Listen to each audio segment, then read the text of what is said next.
So, fall of 2020, we acquired this new piece of property. We hung our cameras. Very first picture that we get on our camera is this deer. Needless to say, we were stoked. Hung stands, hunted him really hard last year. He disappeared in October, about mid-October. Didn't see him, didn't get him on camera. And then when we come back in February to pull cards, pull cameras, lo and behold, he had showed back up in February. So we were excited about that, knowing that coming into the next season. So fall of 2021, we go back, we hang our cameras. About June, nothing. Don't get him on any of our cameras. Of course, we went from soybean 2020 to corn in 21. So we move our camera to the last place that we got the deer back in February, about mid-August, and about 3 days before the season, there he was. He had grew quite a bit from 20 to 21, and we were pretty stoked over that. So we got in the stand, opening weekend, hunted pretty much all day. September the 4th, opening weekend in Kentucky. This is gonna be our first set, afternoon set. David and Andy ran to Illinois, finished up some food plots. This is a farm that me and Andy and David hunted a little bit last year. Food source at that time last year was soybean. We were pretty much able to hang 2 cameras, get a pretty good consensus of what good shooter bucks or older bucks that we thought that were in the place.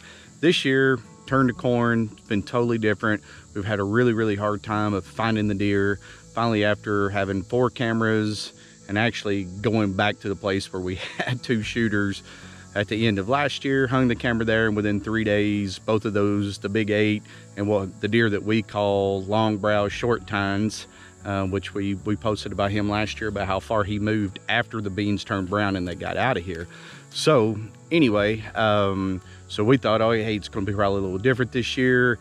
We're gonna have corn, it's gonna last a little longer. The beans will turn brown first, the corn and then turn brown, the deer still hit it. Me and Andy come up here last week, and basically this is what we found in our cornfield.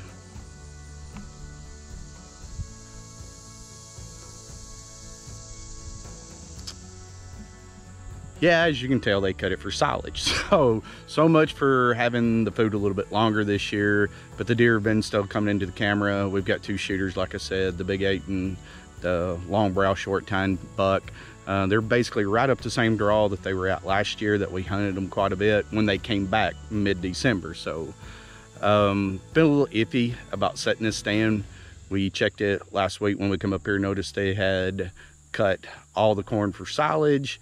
Andy basically said, hey, there's only one wind that we probably can't set this stand, and that'd be a southwest wind. So, and guess what we have today? We have a slight southwest wind. So, but also when we were up in here, they were calling for, I think it was like a northeast wind. It was really odd, but we wasn't getting a northeast one when we were up in here. So basically I'm gonna go to the stand. I'm gonna see which way's the wind blowing. We got a pretty good idea where they're bedding and where they're coming out at. If we can't set it, we can't set it. We may just move and get up above where we think that they're coming out of. We're going to set it, even if we have to just sit up there and see and kind of get a good idea of where they're coming in and coming out, even if we don't have a chance to shoot the deer. So that's kind of the plan for this afternoon. I'm going to head up in here, get eased in, like I said, check the wind, see what it's doing, and just kind of go from there, guys.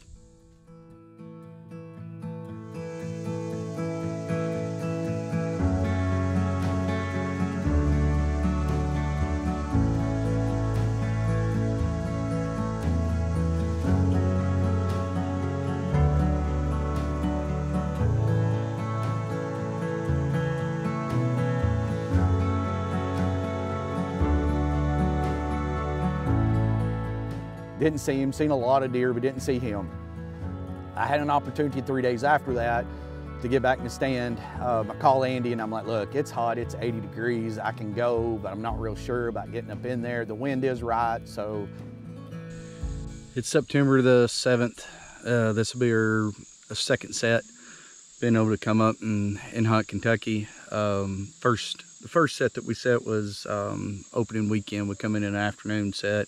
Seen a couple of bucks, some does, obviously not the bucks we wanted to see, and they'd been MIA then for the last couple of days before that, and all the way up till last night. Both of the shooters were here last night. Of course, not daylight hours, but still, nevertheless, they were in there, they were close. So we're going to try to just slide in this afternoon. I think it's not 4 yet, and try to get up there and get set up and get quiet. Most of the does and stuff not been getting into the stand till close to 5, so it gives us plenty of time to get in, set up, and hopefully cool off a little bit. It's a little toasty this afternoon, but keeping our fingers crossed that one of the two will make a mistake tonight, so hopefully it works out.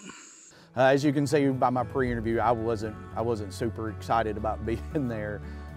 Don't see any deer that afternoon, and then right about a little bit before 7 o'clock, I look up and he is 46 yards coming straight at me.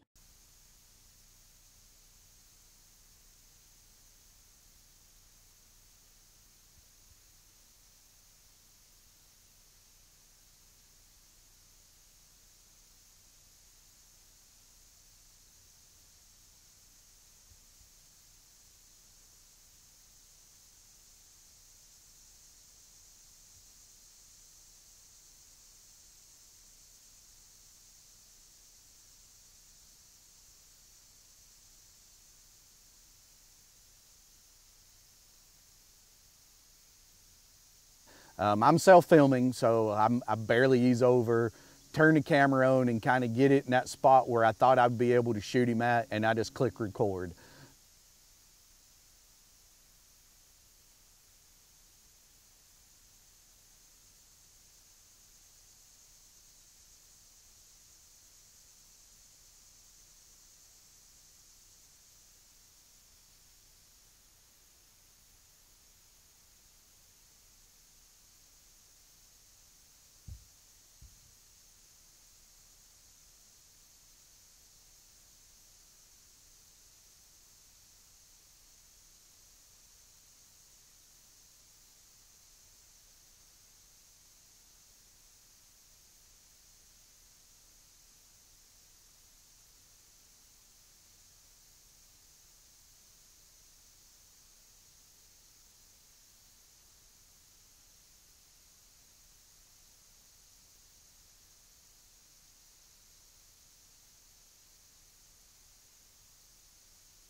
Well, it happened. Finally, I chased this deer all last year, all of this year. Oh crap, I've still got my camera still running. And disappeared mid-October last year, come back late December, hunted him hard. Never got to, I mean, got him on camera. I'm tore up, obviously. I just called Andy, he's on his way up. Literally said here, hadn't seen a deer. It's oh geez, it's 7 o'clock, and literally I looked up and he was right there. He was 46 yards away. I just barely eased up, turned the big camera on, zoomed out so that he'd be in the frame, and he was quartering kind of toward me, but gave me all of that front shoulder. I feel like I put a really good shot on him. He took off and he spun. It's really hard to, hold on, Andy's calling me again. Hey. All right, now, just stay real calm and talk to me. Okay. Did you hear him crash? He was barely, he spun, I shot him. I mean, I was right back behind the front shoulder going at an angle to his rear quarter. Okay. I stuck him good. It wasn't low. It was, I mean, pretty much just a center mass behind the front shoulder, looking down at him. I mean, he was barreling down hard, like crashing through stuff. I mean, crashing, I mean, hitting stuff. I mean, hell, I'm deaf, and he was crashing through stuff. And I mean, I could hear him, and he went all the way up there to about the top to where this thick stuff stops and it starts to clear out. And I never did hear him anymore. Dude, he is massive. He is massive. Dude, I just looked up. I ain't seen a deer all afternoon. I'm just sitting up here just twiddling my freaking thumbs. And I look up and he's already at the freaking ditch, 46 yards away from me. Heck yes. Holy cow. But,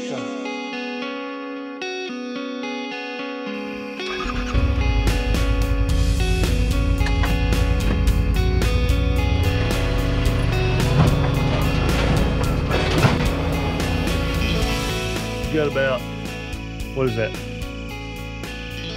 13 inches of penetration.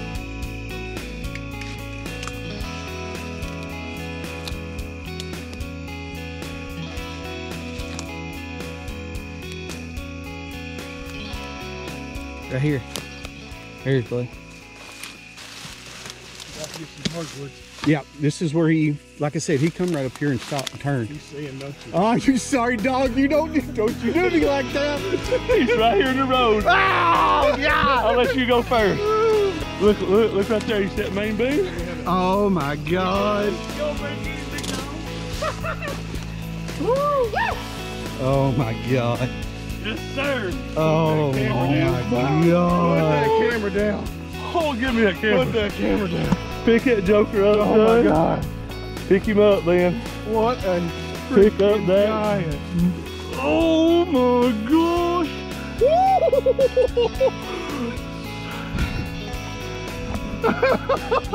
my God. Dude. Oh my gosh. That is a pig, buddy. Oh. Sorry, guys.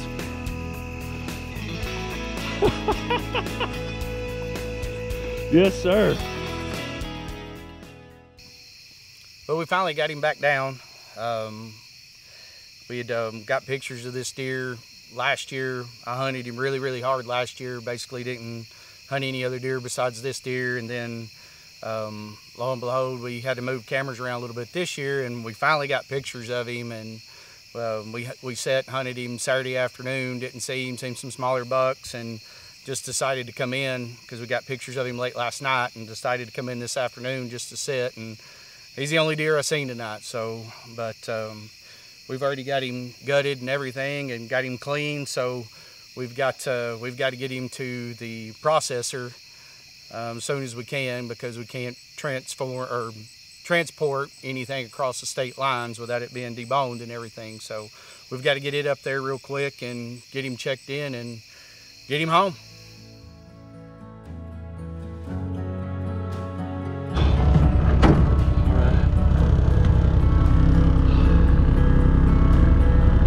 Hey, buddy. Hey, buddy. This is me and my deer. Don't mind us. Nothing going on back here. Oh, worth it every time, son.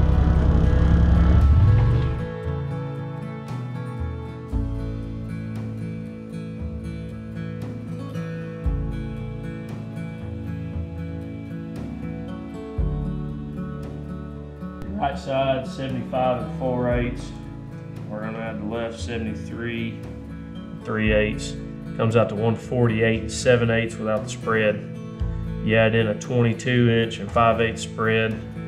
It's 171 and 4/8. Wow. Falls in the perfect category. So I don't know what's gonna rank in state, but it's definitely gonna be probably at least top 15 in the perfect category, I would say. That's awesome.